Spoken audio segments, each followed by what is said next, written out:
Udręczony islandzką samotnością i utuczony islandzkimi hot-dogami jak prosie, z początkiem roku ruszam na długo wyczekiwany podbój Azji Południowej. Pierwszym przystankiem będzie państwo, na terenie którego stawia nogę pewnie jakoś co drugi człowiek podróżujący między Europą a Azją lub Afryką, a mimo tego mało kto je widział. Minąwszy się na pasie do kołowania z pewnym starszym panem z Ameryki, obieramy kurs ku pustynnemu księstwu, które w ostatnich latach przybrało oblicza dwóch demonicznych, bezwłosych postaci. Pierwsza z nich to posępny miś, obserwujący pasażerów ze środka terminala lotniska międzynarodowego Hamad, przez które rocznie przewija się mniej więcej tylu ludzi, ilu mieszka w Polsce. Przyjdzie nam się chyba z nim trochę zaprzyjaźnić, zważywszy, że następny lot mam za 20 godzin. Mam wrażenie, że najrzadziej uczęszczanym miejscem lotniska są drzwi wyjściowe, ponieważ większość pasażerów jedynie się tutaj przesiada. Druga z postaci kojarzy się z wydarzeniem, dzięki któremu w ubiegłym roku drzwi wyjściowe przeszło o wiele więcej osób niż zazwyczaj. W ubiegłym roku Katar zorganizował mundial, który stał się symbolem wybielania wizerunku kraju poprzez sport. Dziś kraj ten nie ma najlepszej prasy ze względu na afery z łamaniem praw robotników, kobiet, alkoholików i kogo tam się da jeszcze, oraz podsypywanie petrodolarów dla łysego z Fify. Mogliby mnie podsypać trochę, żebym powiedział dobre słowo na ich temat.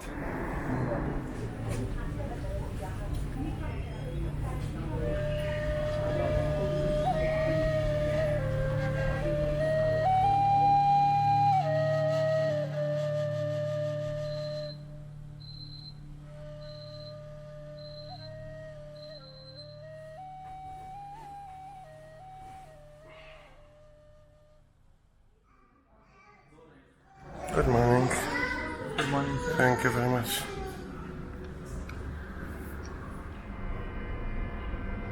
Na dobry początek witam w Katarze, państwie tak bogatym, że stać ich na kupienie sobie marmurowych, klimatyzowanych stacji metra, z których korzysta dziennie jakieś 6 osób, sztucznej wyspy, albo nawet mistrzostw świata w zimie. W ogóle to jestem tutaj w najzimniejszym okresie roku i jest jakieś 29 stopni. No, ciekawe, ile osób korzysta z tych pięknych placów w tym cieplejszym okresie. Musi tutaj być po prostu bajecznie na wypoczynek. Zwiedzanie tego dość niecodziennego przybytku rozpoczniemy od portu tradycyjnych łodzi Dał. Chyba tak to się czyta, nie wiem.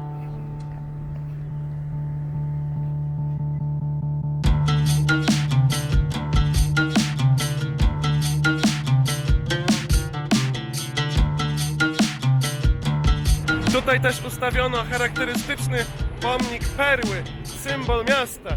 Zanim ludzie odkryli, jaki hajs można trzepać na ropie, to właśnie połów pereł był głównym źródłem utrzymania mieściny nadmorskiej Ad-Dauha, która później przekształciła się w to, co widzimy naokoło.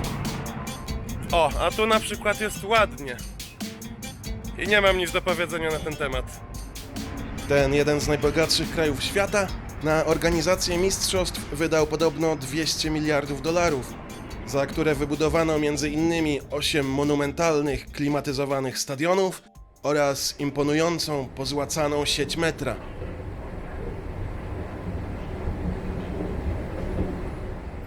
Tętni życiem, nie ma co.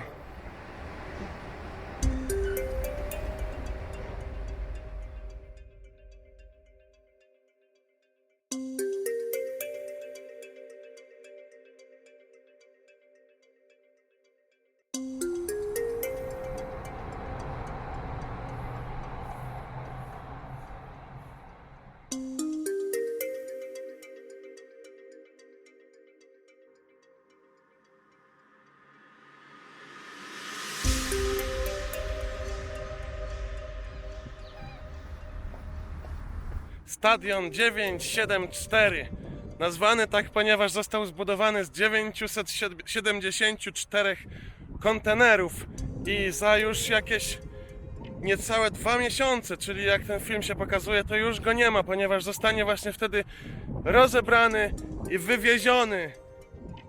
A taki przynajmniej był plan.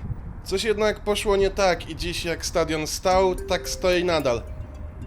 Legenda głosi, że od czasu mojej wizyty w pobliżu przechodziły jakieś 3 osoby, a stadion być może jeszcze będzie użyty podczas Mistrzostw Świata.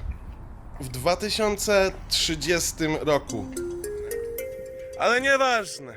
Ważne jest to, że to w tym miejscu, w listopadzie, Polacy oczarowali świat innowacyjną, defensywną taktyką Laga Bonito w meczu z Meksykiem.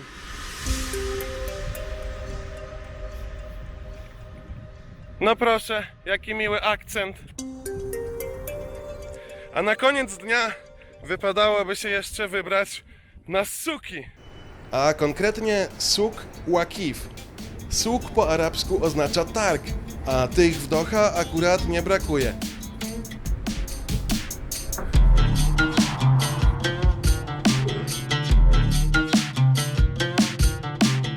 Całkiem to przyjemnie pod względem temperatury i zapachu. W Katarze mieszkają niecałe 3 miliony ludzi, z których tylko co 10 jest rodowitym Katarczykiem. Pozostali to głównie robotnicy budowlani z okolic, do których w tej podróży zmierzamy, których ponoć tysiące zginęły na budowie stadionów. No i łysy z FIFA, czyli w sumie jeden z nich. Today I feel a migrant worker. Tymczasem, abstrahując od kontrowersji związanych z polityką i wielkim biznesem, zwykli Katarczycy wydają się niesłychanie przyjaznym i gościnnym narodem. Ażby się w tym upale człowiek piwka napił, może pójdziemy?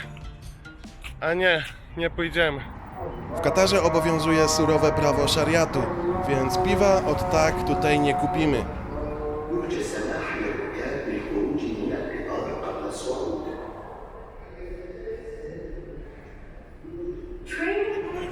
Łe, tu jaki ruch. Ale to najgłówniejsza stacja, gdzie się wszystkie 3 linie krzyżują.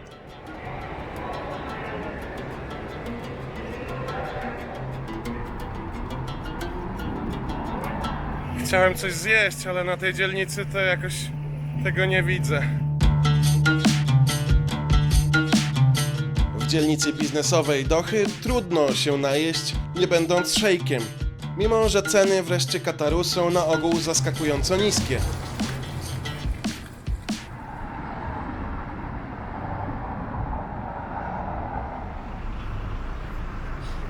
No i tutaj mamy coś bardziej z półki, w którą celuję. A wiecie, że prawdziwy kebab to się robi z mięsa mielonego?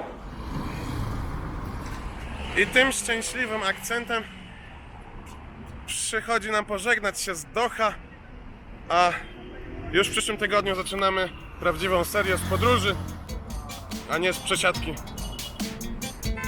Doha jest dziwna. Niby wszystko jest na swoim miejscu, jak w każdym innym mieście, ale ciężko oprzeć się wrażeniu, że to wszystko jest jakąś makietą stworzoną na potrzeby filmu. Mimo wszystko, Katar ma w sobie coś intrygującego, co sprawia, że chciałoby się zostać dłużej i poznać prawdziwe życie mieszkańców, a nie tylko tę senną fantazję za miliardy dolarów.